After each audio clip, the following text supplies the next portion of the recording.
Right on the show today, what a man we have. He's bald, he's beautiful. No, he's not Brian Lara. That's a little clue. You're watching Criclytics Man vs Machine. Don't go anywhere.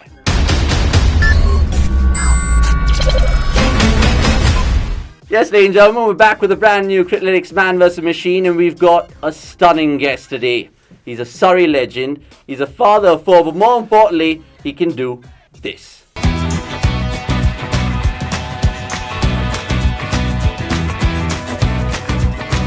I wasn't stolen from my village, nor was I stripped and forced to row. Now that is some jig, and that is some way to get a show on introduced in our show. We're talking about Mark Butcher. Butch, how you been? Fantastic to see you. Let's get straight into the mix because it's the Indian Premier League, but they're soon calling it the Incredible Premier League. It's early days, but has it been incredible for you?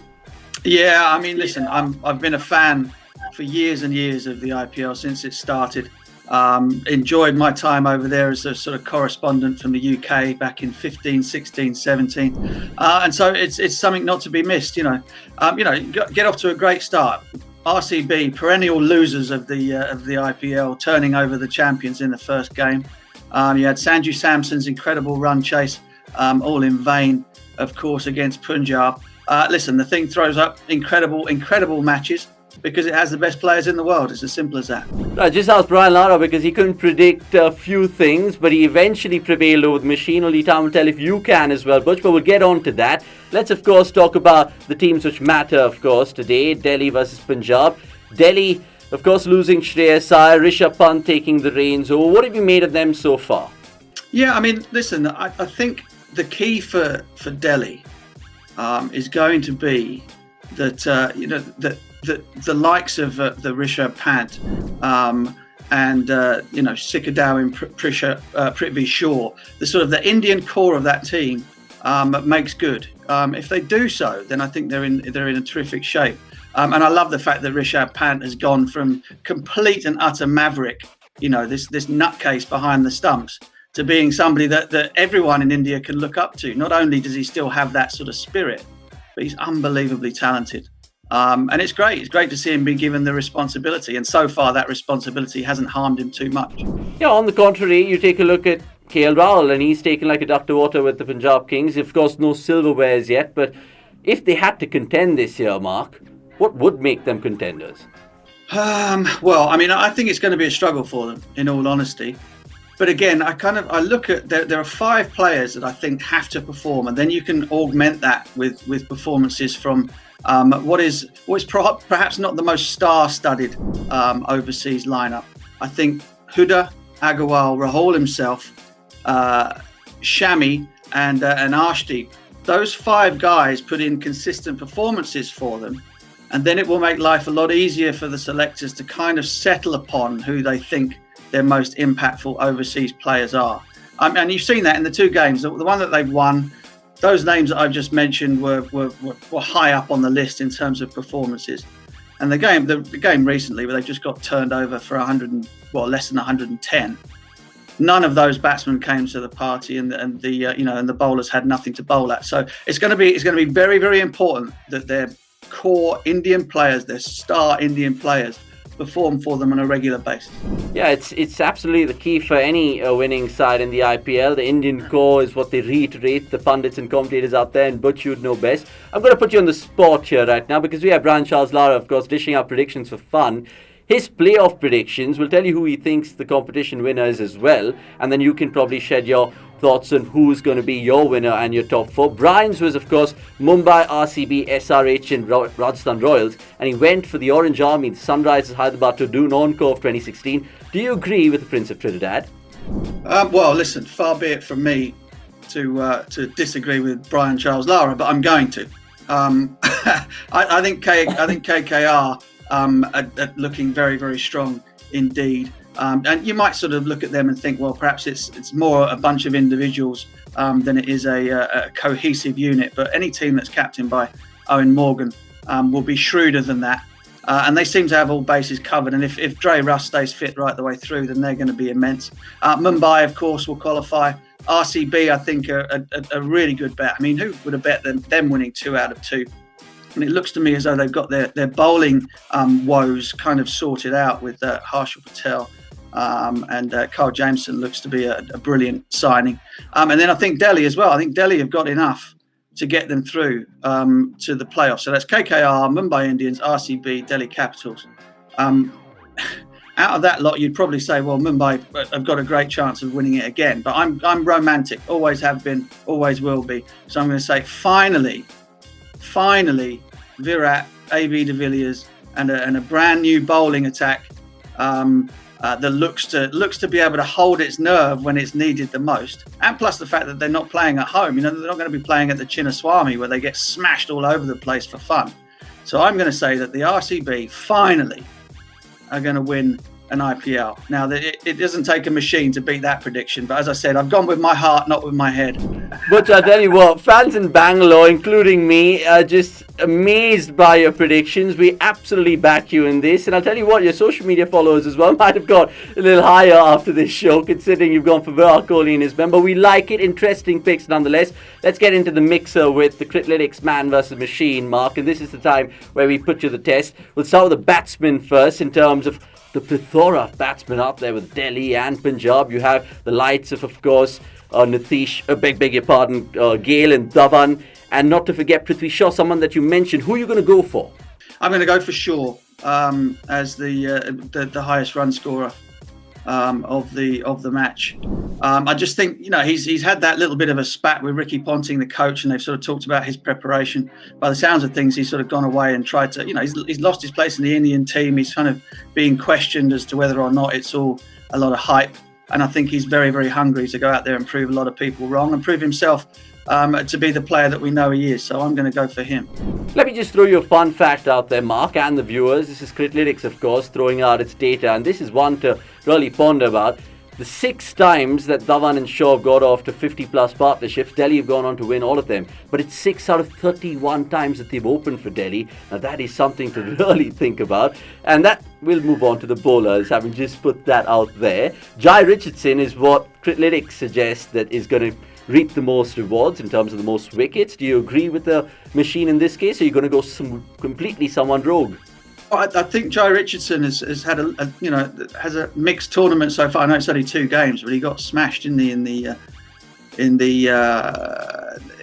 high scoring game against Rajasthan. So I'm going to go for Chris Woakes. I think Woakes looks to be in great form, and he's the most well-rested cricketer in world cricket at the moment. It's been forever since he played. It's probably last August, I think.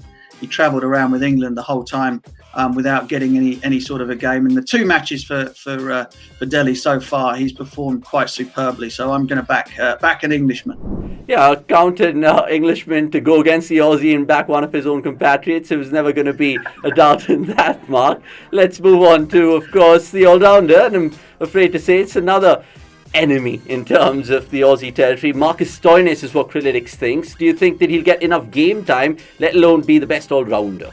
Well, I mean, that's my thing. If you'd have asked me, what might Delhi do in terms of their team lineup, I think that they'd be a good chance of bringing in Steve Smith and leaving out Marcus Stoinis. I'm not sure they get enough value out of Stoinis as an all-rounder for him to hold down that 4th overseas player position. I know Tom Curran's had a bit of a struggle as well, so maybe there's something there. But I think that Delhi could do with just shoring up that middle order a little bit, and to leave somebody like Steve Smith out is quite a big call. So I wouldn't have Stoinis in the team for this game. So therefore I'm going to go for Ashwin.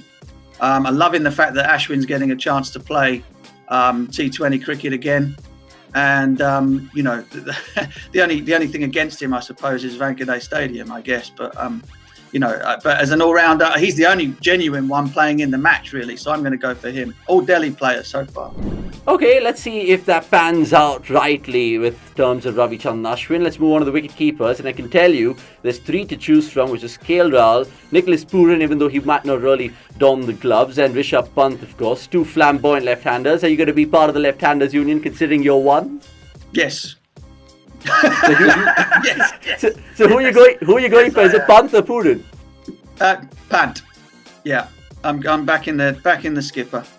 Again, what an incredible sort of 6 months he's had, and I just think that you'd be foolish to back against him on anything at the moment. So yeah, Rishabh Pant. Okay, super. The Delhi captain, of course, just taking to captaincy. It's not really looked like it's burdened him. And finally, will his team end up on the right side of the coin? Time to get Mark's prediction about the match right now, because I'll tell you what Criclytics thinks.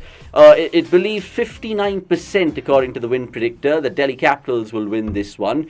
Do you believe so? Oh, absolutely. Yeah, I'm with Delhi all the way. I mean, all of my predictions have been Delhi players so far. So I'd look pretty stupid if I then went for Punjab to win the game, wouldn't I? So let's, I'm backing Delhi to win.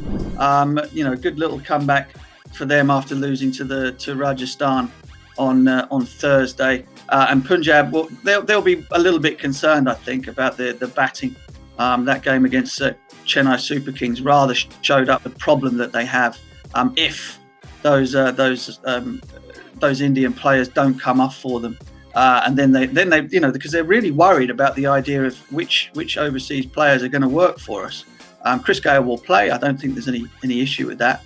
Then how do they get the best out of somebody like Nicholas Pooran, etc., etc.? So I'm going with Delhi. Yeah, food for thought that if it really pans out, Delhi, because Punjab have, of course, KL Rahul, and who's willing to come to the party. But Delhi Capitals, like you said, Mark, rightly so, they have all the departments covered. Lastly, just before we finish here, we also have a particular tool in Criclytics, which is, of course, the match-ups between players.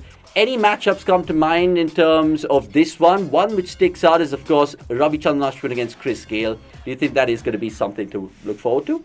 Yeah, it generally is, isn't it? I mean, over the years, the sort of, I don't know if it's a myth. I'm sure the figures probably back up that off-spin has had a lot of success against Chris Gayle. It's interesting that Gale's been coming in at number 3 rather than opening, because I suppose one of the plans a lot of teams have against Chris Gayle is if you do have a good off-spinner and Gale's opening, you could just open the bowling with the off-spinner. But now that he's coming in at number 3, you don't know when he's going to appear. And do you sort of burn your overs of off-spin waiting for him to come? You know, it kind of mixes things up a little bit. So that's an interesting matchup, but it might not occur. That's the interesting part.